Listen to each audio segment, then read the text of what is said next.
Hello, everybody, and welcome to Bottom Line with Roni and Byron. We have a lot of news to get to you this week. We're going to start with my dismissal from WJAQ. And in national news, we'll talk about how an Amazon driver who was fired after a video of a woman leaving his van went viral, and he speaks out. And then we'll switch to some sports. We'll cover high school football as well as some volleyball. The local team, the quest to the state championship. And then our relationship tea topic this week is how much time do you and your significant other need for us time? And we'll get to it right now, Byron. So let's go ahead and get it out in front of everybody. And everybody's been wondering what happened to me on WJAQ, the local radio station. Well, Byron, I was dismissed on Saturday. Apparently the staff knew on Friday, but I found out on Saturday haphazardly. But the bottom line is I was told by the station manager that there were some complaints about me not covering enough of local news. And then it switched to me only covering Mariana. And then it switched to my pronunciation. And then the last thing, he talked about me having this show. So Byron, it kind of, flip-flop from one excuse to the other. But I did talk to the owner on Monday night, and he basically told me it was a financial decision because the station is having some serious financial trouble. So Byron, the truth is somewhere in between. That or the truth didn't lie in anything they gave you as an option. I'll be the first to say that what's right is right and what's wrong is wrong. What goes around comes around. That's not true. Just a biblical term, but it's a scientific as well, because for every action is an equal and opposite what? Reaction. That's right. So when people do these things and they make these decisions, understand that may not be in the same realm of consequence that you'll receive, but when you catch them, you know what. Don't wonder where it come from. That's right. If people, like I said, my mom always told me what's right was yours is yours, and what's right for you and what's for you is for you. And I live by that and I stand by that. But I'm a fighter. You're a fighter just like me. We may have opposing views a lot of times, but we hence what brought about this show. There's always a bottom line there. You're gonna have two stories and you're gonna have two sides, but life is not black and white, it's shades of gray. I don't approve of nor do I condone this type of action. If you're gonna be a man, you be a man and stand behind your decision. Don't give somebody some flim-flam. They didn't want you on the show, they didn't want you on the show. But that's fine because it's opened up a brand new door and a limitless possibility. So you've been very careful in our production and a lot of things we've done. You've been very careful and very matter of fact and very particular about not crossing the stream, so to speak. I know I'm using a Ghostbuster reference, but you've been very careful about that. And to see that hard work get kind of slapped in the face, hey, it is what it is. But for those conspirers, I'm not a big conspiracy theorist, but just know that you just woken a sleeping giant. That's right. We've got a great platform here, and people are a steady pace are following us. And we're giving good information to our community and to the people in our area. So for those that are supporting us, please continue to scream and shout and tell people to watch the station, to support us, because we're giving good content here. We're giving context. We're letting you know. We're giving you the insight to the information that you're not privy to. And because our people are working people, our people are busy people, we're trying to reach them in the most the most fundamental way possible. We know people are down those timelines, so we're trying to reach it. And I say continue. I'm with you 100%. And we got to show people that no matter what, just because you don't agree with somebody's political views or even the way that they feel the county or the community should go, there's no reason why you should try to stipend them. Right. Understand different people's point of views, and maybe that'll give you a better step in moving forward. But to take tactics, it's not going to work. Not cool. You got to be in line with God, and if you're not in line with what's right, trust me, you're never going to win. That's right. Well, as I told the station manager, it's everybody has an answer for their actions, and we reap what we sow. So but I've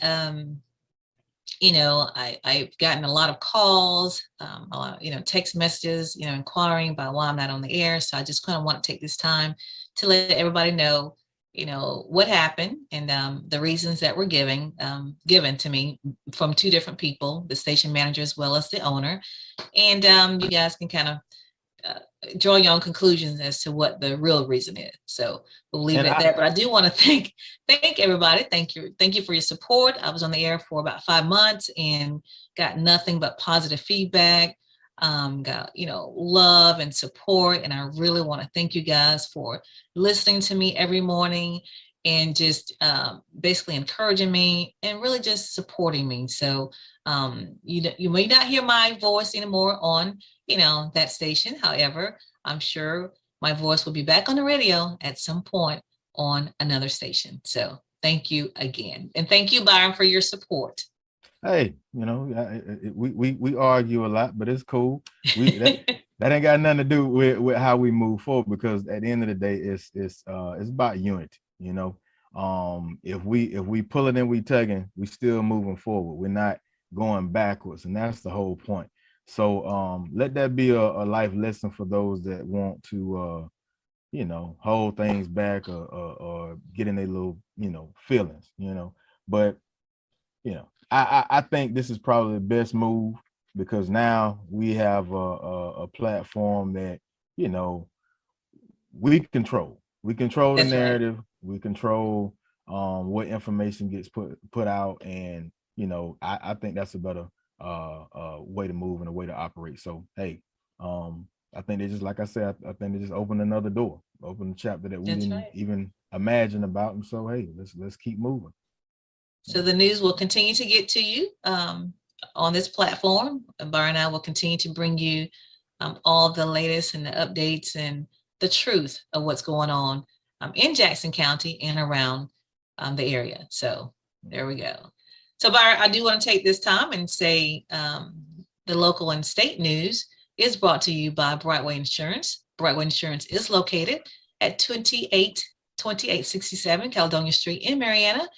You should check out TD Horn and his staff for property insurance, life insurance, business insurance, any type of insurance that you may need. Just give them a call at 850-633-3406, 850-633-3460. And that's TD Horn at Brightweight Insurance.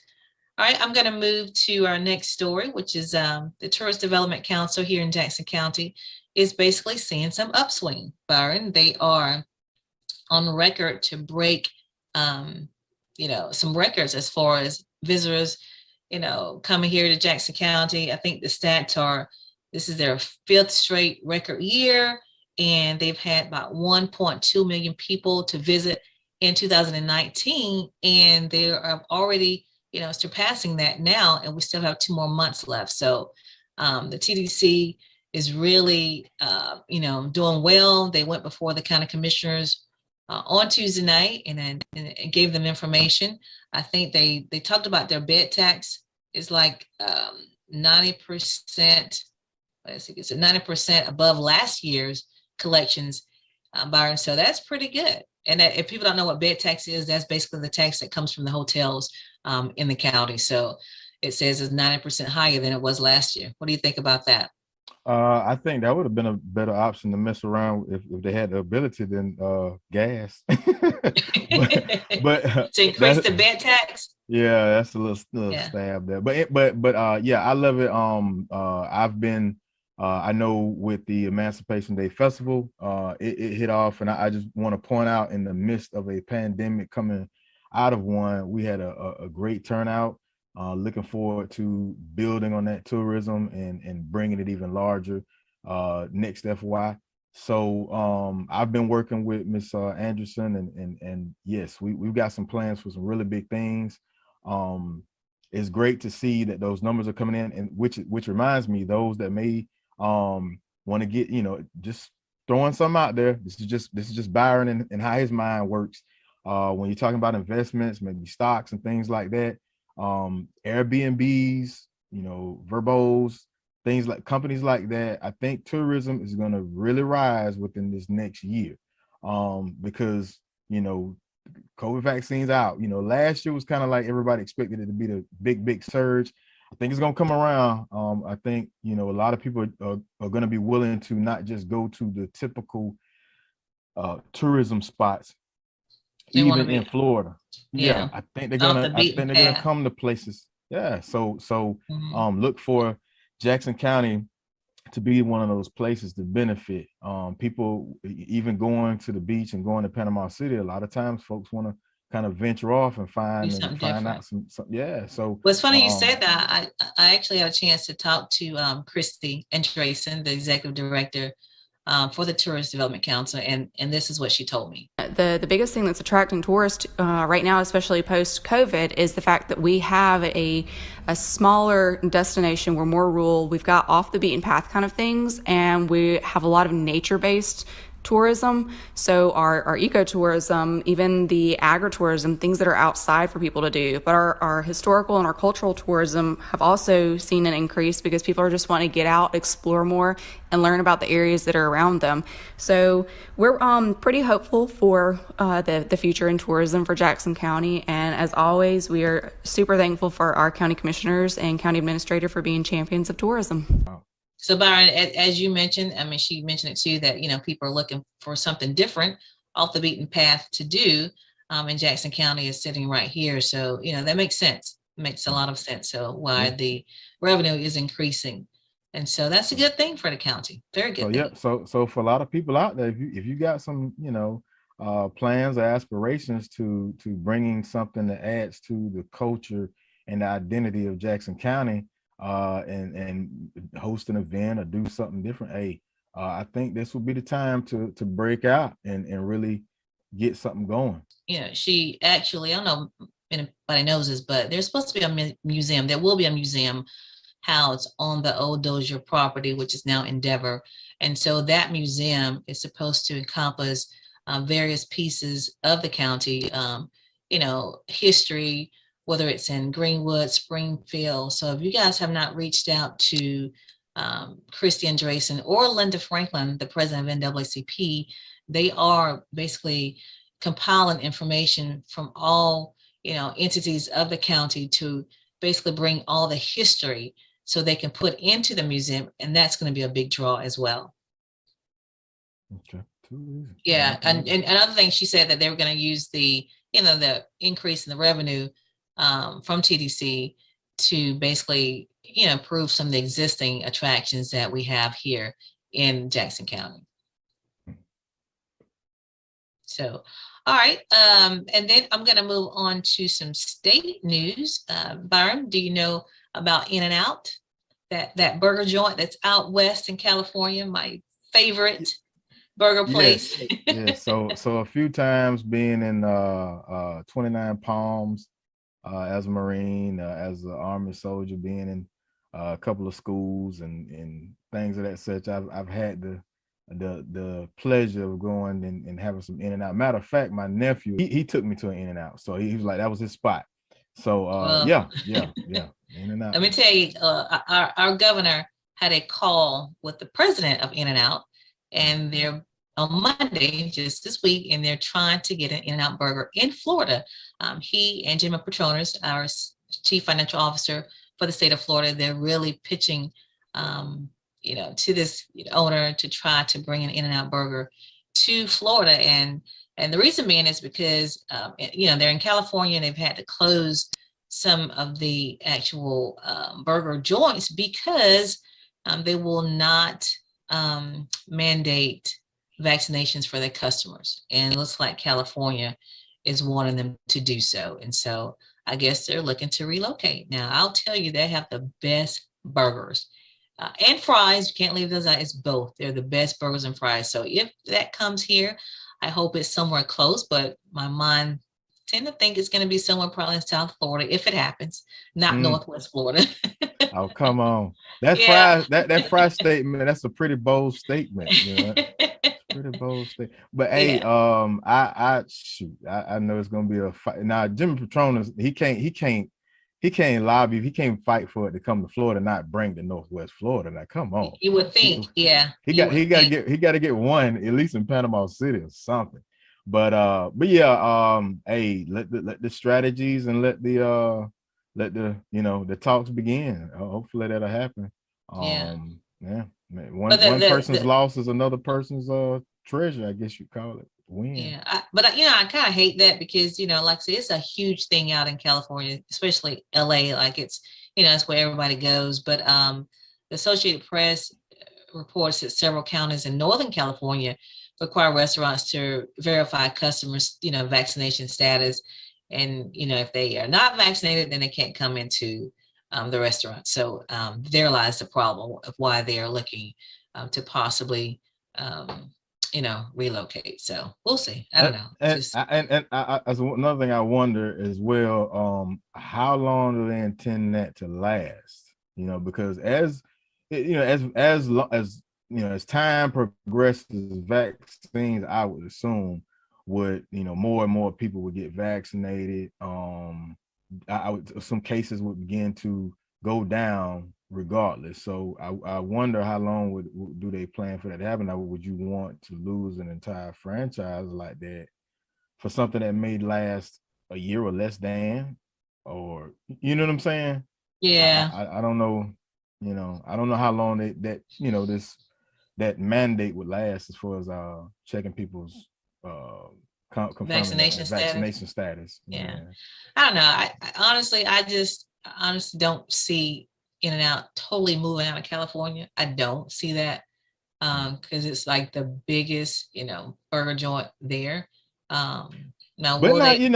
You got to look at it. The biggest, Florida, California, New York. I dare say I'll be, I'm a Floridian, so I would dare say I can't see much competition with us. We neck and neck. So we don't have the Lakers, obviously. We don't have, but we've got the Heat. We've got Miami. We've got our beaches. So it's to me it wouldn't be a lose. I mean, California be losing, but I think In-N-Out would bounce back if they came to Florida. Yeah, we'll see.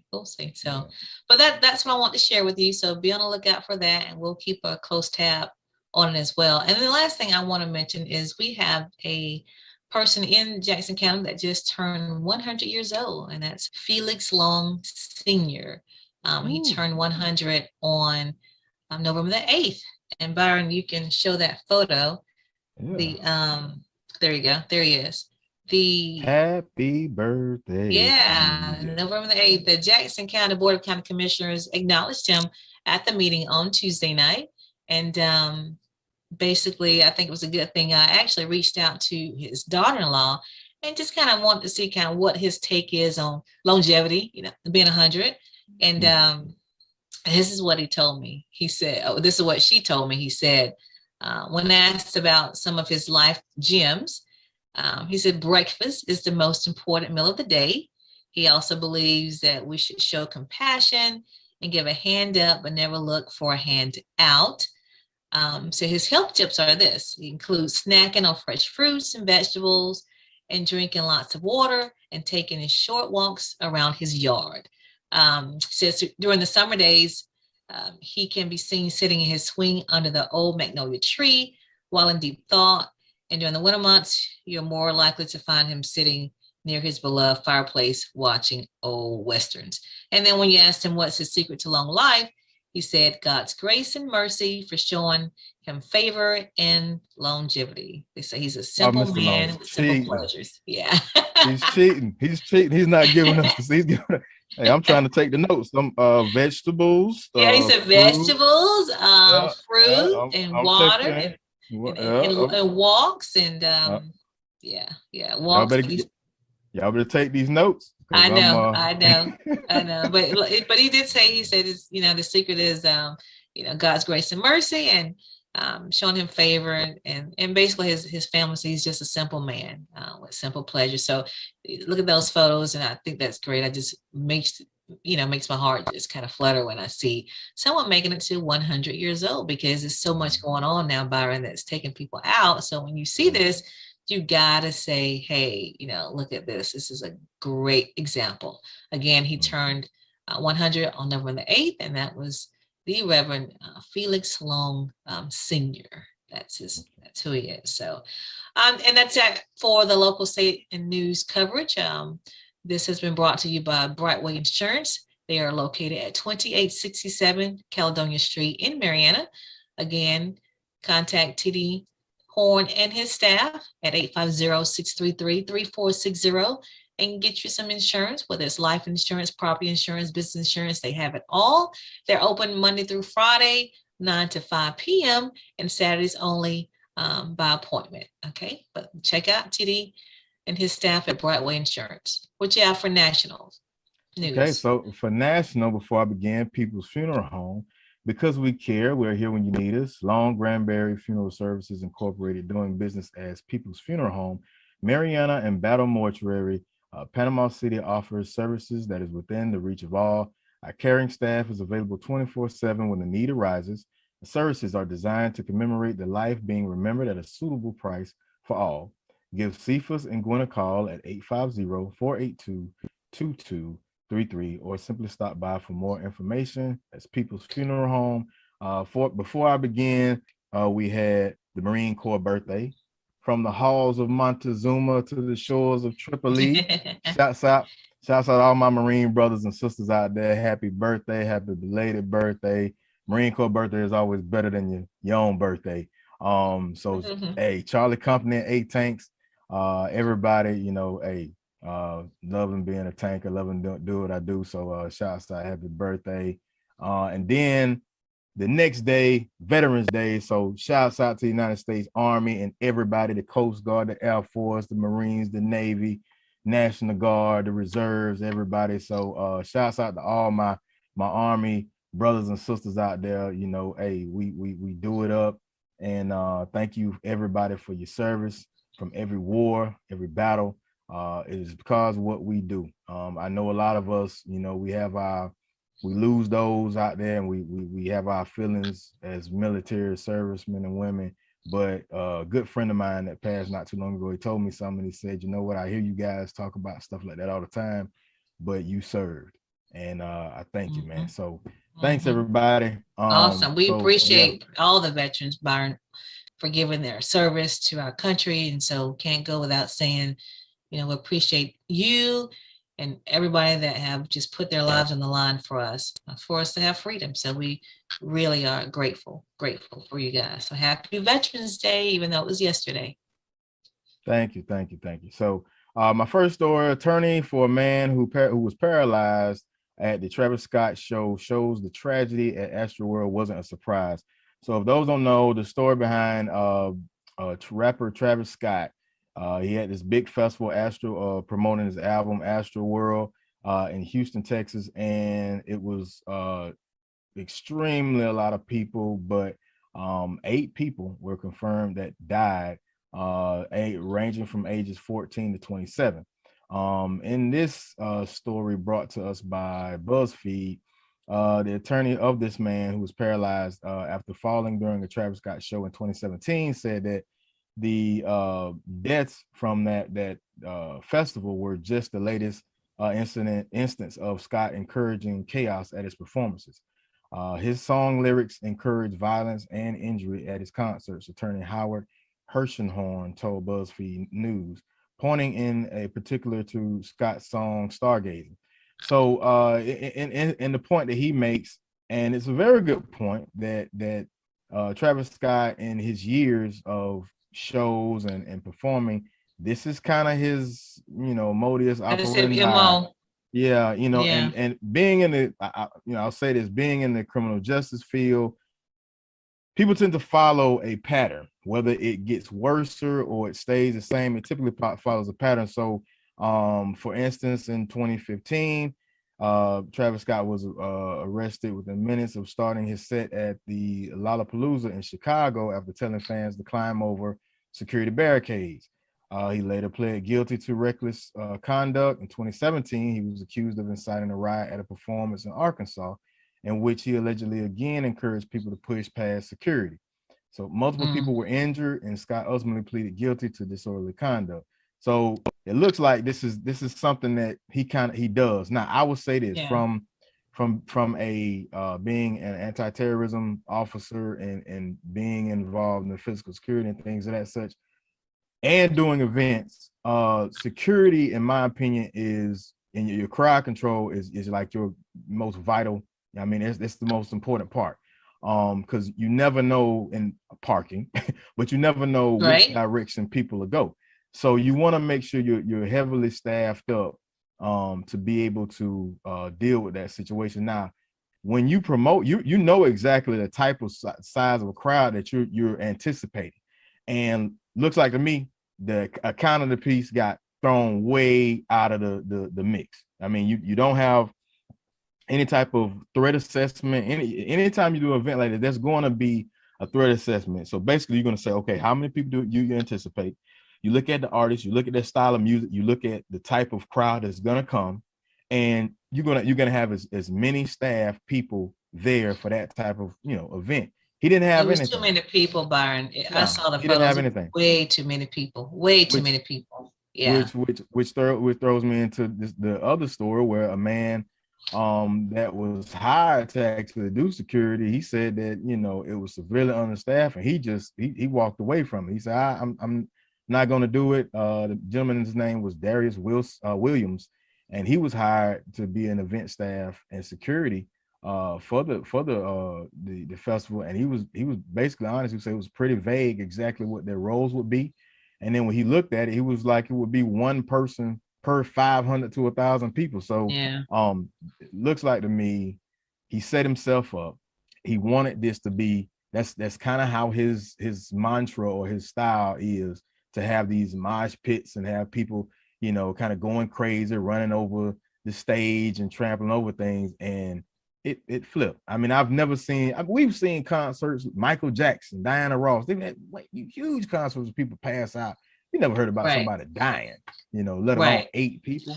But he promoted that type of. I mean, I didn't know, but until this all happened, and you read, and like that was his thing. Like, you haven't been to a concert unless you passed out, or it's just like he promoted that kind of stuff. Like, that's not cool. I mean, no.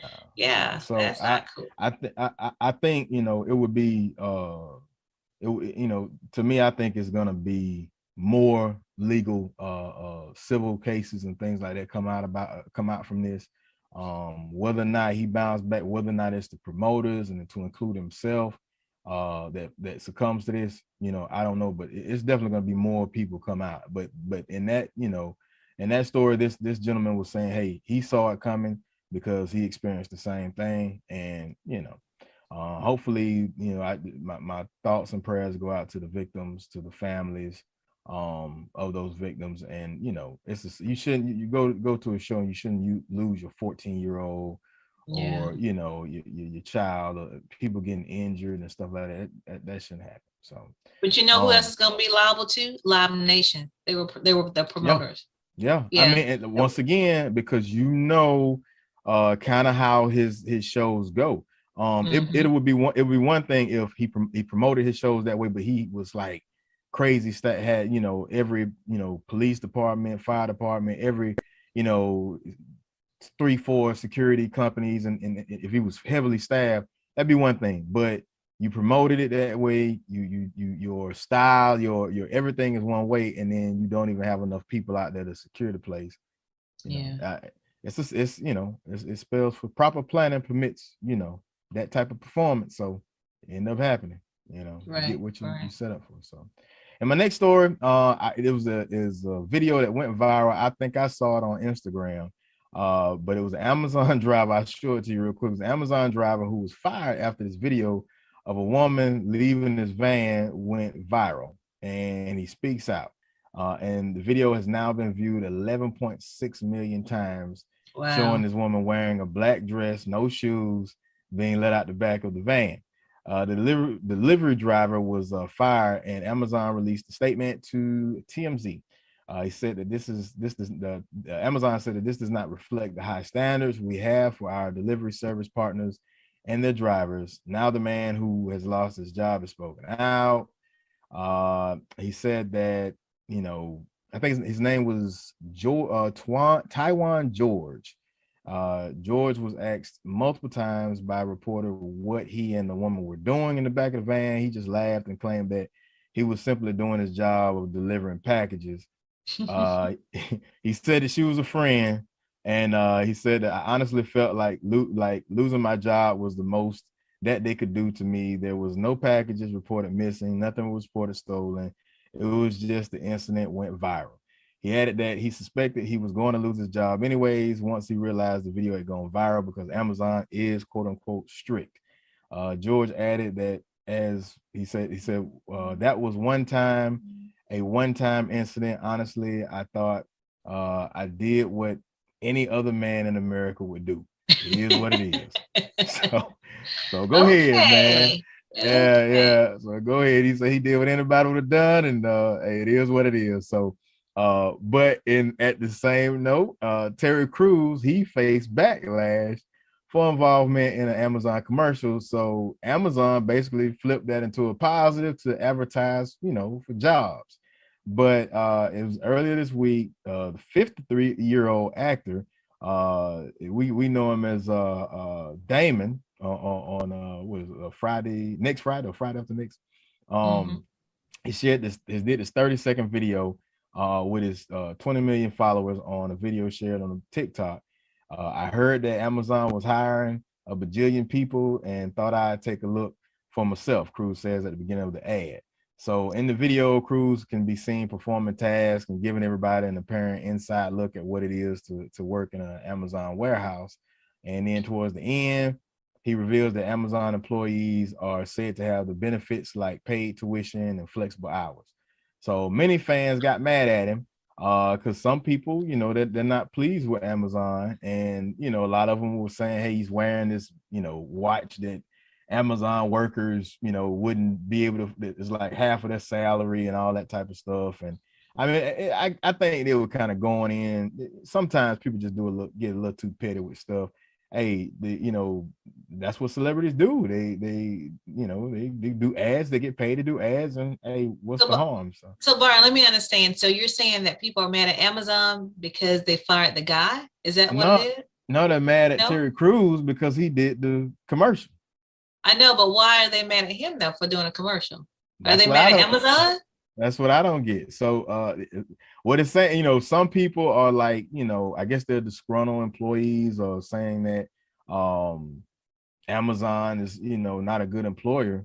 But, you know, let's see, political commentator Hassan Piker posted the ad on Twitter accompanied by the caption, "This is a deranged man. I'll be honest, I didn't expect to see Terry Crews as a working class shield for $1 trillion plus Amazon." Another fan commented, track record with employee satisfaction. They wrote, "This is embarrassing as not some millionaire actor trying to promote and glorify manual labor. If you're going to do PR for a company with a horrible track record with employee satisfaction, this is the last thing you should do." So I think that's just kind of really trolling Terry Crews for no reason. I mean, yeah, I mean he did an ad, you know, and they just giving him flack for it. I think they're going a little too hard on him. But so that was national news brought to you by People's Funeral Home. Because we care, we are here when you need us.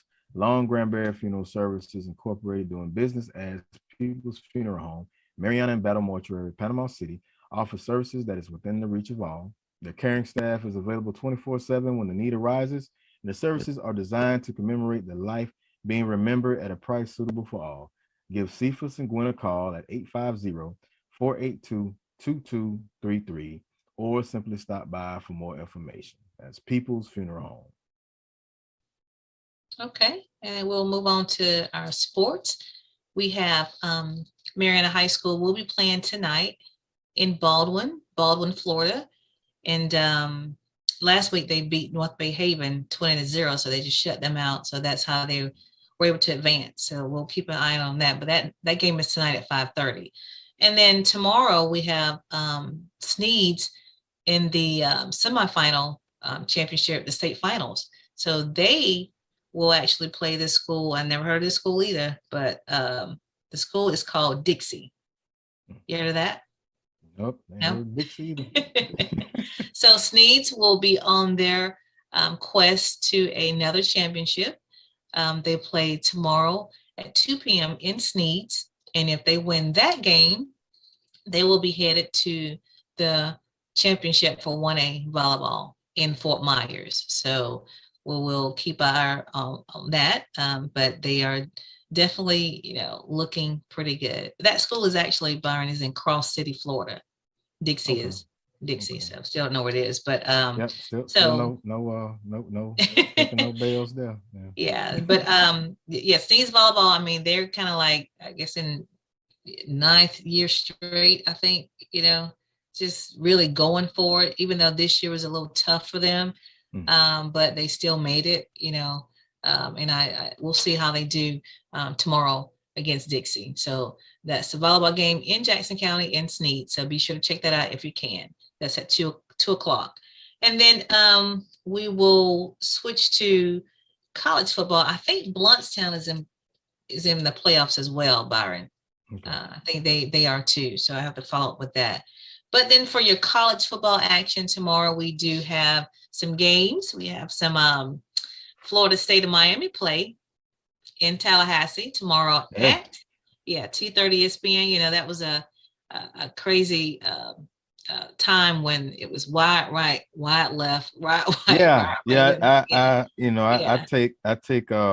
take not so much pride in losing those wide lefts and wide rights. And my brother and my cousins, they always, they Miami fans, so they got something to say all the time. So we this is gonna be one of them. We not at the top like we once were, but it's still gonna be a good game, I believe. It's gonna be a good it's a rivalry game, so it'll still be a good game. So that game again is tomorrow at 2:30, and that will be on ESPN. And then you will have Boston College is at Georgia Tech at 2:30 p.m. Also, but that's on ESPN 3. Alabama plays host to New Mexico State. That's at 11 a.m. on SEC Network. And then Mississippi State is at Auburn at 11 a.m. on ESPN. Georgia is at Tennessee at 2:30 p.m. on CBS. And then Florida plays host to Samford. That game is at 11 a.m. on SEC. And then Jackson State is at Southern at 6 o'clock on ESPN 3. Now, Dion is out of the hospital. I don't know if anybody knew that, but he was in the hospital. He had complications after he had surgery on his foot. And we don't know what the complications are. They have not been stated. However, he did recently, I think it was Wednesday, he did get out of the hospital. He tweeted and said that he was, recovering well. So he has missed, I think, 2 weeks from being on the sidelines. But Jackson State, won both games. So that was pretty good. They were able to win without him. There also some talk about, him interviewing for that TCU. Did you hear that? No, it was they're talking about it, that he possibly could be, interviewed or in the number or so that was talked this week as well. So we'll have to keep our eye on that. But the good news is he is out of the hospital and he's mending and he should be back on the sideline. Now, Jackson State, like I mentioned, do play Southern in Southern. So at Southern, but I don't know if he's going to make that game or not. But that game is at 6 o'clock on ESPN 3 tomorrow. And then FAMU is at Arkansas Pine Bluff, and that game is at 2 o'clock on ESPN Plus. So that's your college football action. And then I'm going to move on to some NFL. We had some eventful. The top 10. We get the top 10. Oh yeah, let me get the top 10. Yeah. Oh, before I mention the top 10, let me mention that we do have Travis Russ. So make sure you check him out at Marion Toyota. Yeah, he can find any car that you need. They are located at 2961 Penn Avenue, and you can call him at 850-209-7051. And that again is Travis Russ at Marion Toyota. So number 1, Georgia.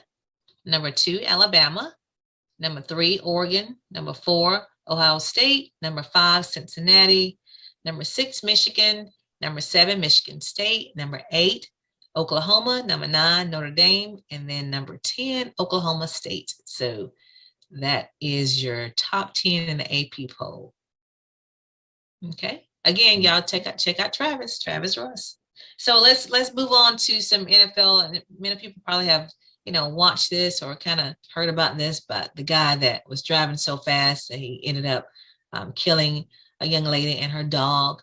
That was Henry Ruggs. You heard about that? Yeah. Tell me more about it. I heard about the crash. Did they find him? Unfortunately, he was arrested. Henry Suggs. I said Ruggs. Henry Suggs. He was speeding. They say he was going about 156 miles per hour. And then he and his girlfriend was in the car with him. And unfortunately, there was some alcohol involved. I think he was, alcohol. Yeah. But he was going 156 miles per hour and just ran smack in the back of this young lady and her dog. And it seems like the car just kind of exploded from what the reports say.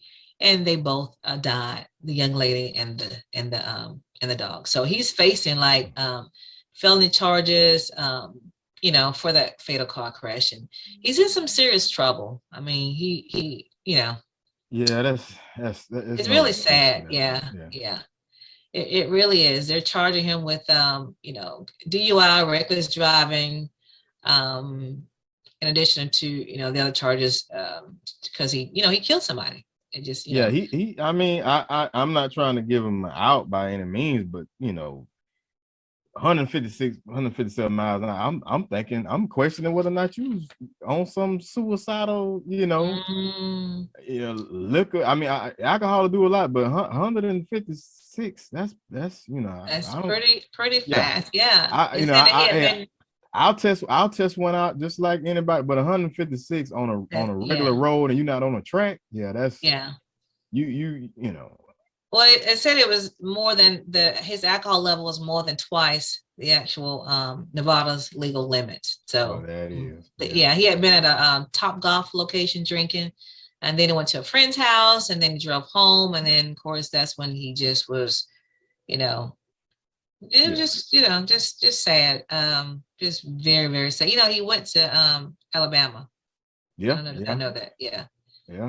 He but on the same day of the crash, the Las Vegas Raiders, they did release him, so he is without a team. So he's, like I said, he's in some serious trouble. I don't know what this young man was thinking. And he's young. He was just drafted in the 2020 NFL draft, so he's not that old. So I don't know, like I said, what was going through his mind that day. So, but anyway, we'll keep our eye on that. Henry Suggs, that is. Then the next thing is what you and I have talked about before, Aaron Rodgers. Basically lying about his vaccination status, but he used the term immunization. So and then nobody asked him, was he immunized? He was trying to use those terms interchangeably on a slick way. Yeah. So I think the story is when they asked him, was he vaccinated, he said he was immunized. Right. So that's not the same thing, right? Yeah. That's just one of them things. We had this saying growing up, you ain't got to lie. Just tell the truth. You don't have to sit up there and lie. And then to quote Dr. King, that's what got me. I'm like, look, man, y'all got to stop with that. Don't try to quote that, and you misquoting anyways, and you not stop. Don't do that. Own it. You lied. You not vaccinated, and you got other players that pretty much fell on the sword of trying to stick by not being vaccinated, etc. I mean, look at Cam Newton. He went ahead and got vaccinated. He still ain't got a job yet, and Aaron Rodgers out here playing games. So he. Like I said, if you're gonna do something, own up to it and just say, yeah, I'm not vaccinated. But to get up there and lie, then try to flip it and say that he didn't lie, dude. They clearly asked you, were you vaccinated? Well, let me read how he phrased it. He said, this is something he said the other day. I made some comments that people might have felt were misleading, and to anybody who felt misled by those comments, I take full responsibility for those comments. He said, I understand that this I understand that this issue is, in general, is very charging to a lot of people because we are talking about public health. I totally respect that. I made a decision that was in the best interest based on consulting with my doctors. And I understand that not everybody is going to understand that necessarily, but I respect everybody's opinion. Isn't that so political? Yeah. He's paving the way for his, he's paving his way for retirement. That's so politician like. Yeah. So, but anyway, so that's that. So that's all my sports. I'll toss it over to you for entertainment. What you got?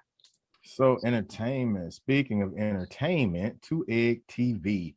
2Egg TV is an off-beaten path streaming travel channel. Dale Cox and the 2Egg TV team take you on a digital adventure in Florida, Georgia, and Alabama with travel features and documentaries. You can watch 2Egg TV on YouTube, Roku, and 2eggtv.com. That's 2eggtv.com. So real quick, I'm going to go into it's some drama going on at Howard University, Roni. So, really? Yeah, they got it going. So we will not leave until our demands are met. This is the inside of Howard University's protests. Red, white, and blue tents filled with student protesters, sit perched outside of Howard University's Armour J. Blackburn Center for almost a month now.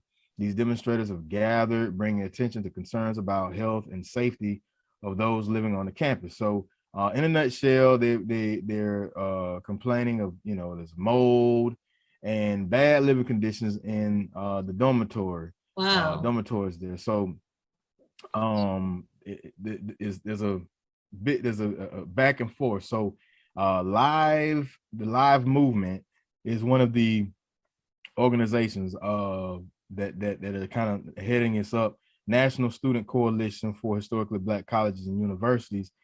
They became determined to ensure administrators were aware of students' discontent. But they have met with the university's president, board members, etc. Where it looks like where the rift lies is even in those couple of meetings, they're not happy with what the university and the board of trustees have basically given them. Now, what the actual conversations were about, they haven't put that information out. But basically, the university is saying, hey, we've met with them. What they're putting out is what the students and Live movement is putting out is not true, is disinformation. And they just basically aren't happy with the answer that they gave them. And when you go into further, some of the points that the university is making is they're saying, well, hey, a lot of this, bad living condition, the mold and things of that such, because the students ain't cleaning up. They being nasty. They being nasty. That's what but students are like, hey, we want this, we want that. So they're the students are basically they're protesting and that's their right, and they're sticking to their guns. And so the administration say, hey, y'all gonna have to give us time. Some of the stuff is on your end, but political and civil rights leaders such as Jesse Jackson, Cory Booker, Ayanna Pressley have each gone inside to speak with the protesters. Jackson even hosted a town hall for parents, faculty, and students to attend to gain clarity. But this support has bolstered the confidence and commitment of those that is involved. So wow. They're back and forth. Hopefully they reach a point where they get somewhere that they've made meetings with the parents and of these students and things like that. But they're basically sticking with it, saying we will not leave until our demands are met. But this kind of helps me, segue into my next story, because Felicia Rashad, she's facing backlash for the comments she made about Howard's the protest. So this video, I'm gonna show it real quick and basically give some context on the back end. So just watch real quick. This is the video. In any country, when the students don't speak out, the nation is not doing well. When the students do speak out, and they have been heard, and the concerns have been addressed, and it's still not enough, what about that? Oh, well, that's a whole nother thing. That's what's going on now. So are the concerns being addressed? No. Okay, let's come inside. Let's go. Okay, so after watching that, she's basically saying, over this past weekend, Debbie Allen, which is her sister, they show up. Allen appeared to be speaking with students, and it looks like you can't really tell if they're being rhetorical and in like their acting, or if it's actually a little difference between opinions between Debbie Allen and Felicia Rashad. But she appeared to be speaking with the students and who were protesting the poor housing conditions. After spending that time, she met up with her sister, and that's when the reporter stepped up and basically Debbie Allen was saying that in a country when students don't speak out, the nation is doing well. When students do speak out, they have been heard and their concerns have been addressed. Is that still not enough? What about that? So that's where Felicia Rashad was coming from. So basically, she's taking the position of the faculty and the administrators. Like, if we meet with you and that's still not good enough, then what do you do? So the bottom line is, students are, you got those that are upset with Felicia Rashad, but looks like over the time when she got caught up in, her statements about Bill Cosby, now she's supporting the institution. So we'll see where it goes. Hopefully those students will get that housing and things situated and get it corrected, and all wells end well. But I hope Howard gets it together and they'll reach some type of solution. Me too. I hope so. That's kind of surprising to hear about Howard. I didn't have any idea that was going on. So yeah. I hope they get it together. Yeah. So that's my entertainment. Speaking of entertainment, 2egg TV. 2egg TV is an off beaten path streaming travel channel. Dale Cox and the 2egg TV team take you on digital adventures in Florida, Georgia, and Alabama with travel features and documentaries. So you can watch 2egg TV on YouTube, Roku, and 2eggtv.com. That's 2egg TV. Okay, we'll switch to our relationship tea segment. And that topic today is, how much alone time do you and your significant other need? So Byron, I'm going to propose that question to you. How much time do you and your wife need alone? So I'm so glad that you had brought that question to me. Being a husband and a father with 5 kids, we got 2 sets of twins, and they're all essentially around the same age. I tell people all the time, it's easy to find somebody to watch 1, even 2, but 5, that's a hard thing to do. So we struggle with trying to get that me time, but it's so needed. And we want to do us our own 3-4 trip time, a date night, but it is so needed, and it's so essential to the health and the strength of a strong relationship. So you definitely need that one-on-one time, because and people that got kids, they know eventually you run out of stuff to talk about, and all you talk about is your kids. And you tend to lose who you are and your relationship, and what got you, that courtship has always got to stay going to keep that relationship healthy. And so you need that time. So sometimes, hey, mama gonna be mad at me, or daddy gonna be mad at me because I'm gonna ditch. I'm gonna ditch, and just deal with it afterwards, but we, and that's why it's good if you can to, try to get you some support groups, trying to, watch your friends' kids, and then, hey, you got me next time, so that you can get that time. But that's something that we struggle with, and we try to, just get us some me time. But it is, to me personally, for us, it's so needed. And for big families, you got to get that away time. But just like us, when we away, if we get a day or 2 away, shoot, by that second day, all we talking about is them kids. I wonder what they're doing. And we ready to go back home. So as much as we want to get away, we want to get back to. So it is important. I mean, it like you said, it's critical to the strength and the foundation of the relationship, and what you do to get to the point of marriage, the courtship, the relationship, the friendship. You have to keep that after you get married, because some people kind of, think it changes. No, what you do to get there, you have to continue it once you get there. I'm gonna tell you something. True players know. Yeah, hey, that one game, that line, that smoothness that you had to get one. Yeah, hey, you got to come with 1,000 to keep. So you do. It might work. It might work to get a different woman every time you running the same line. But when you got one, you got to get real creative. And so that creativity is only going to come with that time that you spend with each other. But that's why you have to keep dating. I mean, even after you get married, like we try to have date night every so often. Even if sometimes we'll just go outside and sit by the pool.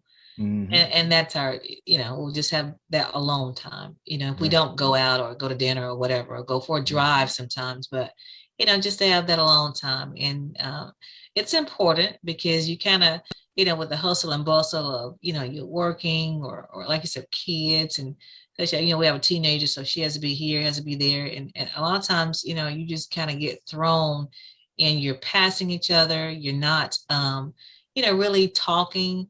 If you're talking about household stuff or kid stuff, like you mentioned, not about, you two or what you guys, used to talk about or do together. So it's very important. I encourage every couple to continue to have that date night, that alone time. And it doesn't have to be, on a set schedule, because we don't have one. We just kind of like whenever we can, hey, let's have date night, this coming Saturday or this coming Tuesday night, let's go sit by the pool or something, let's just watch TV together, just something, because you're right. You can get lost in the shuffle, and it can be, have a negative effect on your relationship. So you just want to, so the answer to that question is you need a lot, as much as you can get. I mean, I do, you want to invest that time in your relationship, because that's how it's going to stay afloat, and that's how it's going to stay in a good place. So you want to make sure that you are putting forth the effort into doing that. So Byron, that's the answer to that question. A lot. Yeah. So all right, put that time in. So I think we're going to be up against the clock. Now let me look and see. Yep, we are. So Byron, let's wrap it up. We've had a great show today, and want to thank everyone for tuning in. And remember, you can always go back and watch any of the shows on Facebook or YouTube, on our YouTube channel. Everything is Bottom Line with Roni Byron, so you can find us easily. And so I want to make sure that you know that. So again, thank you for watching. And remember, when you know the truth, you can speak the truth, and the light shines brighter when it shines for two. We'll see you next week.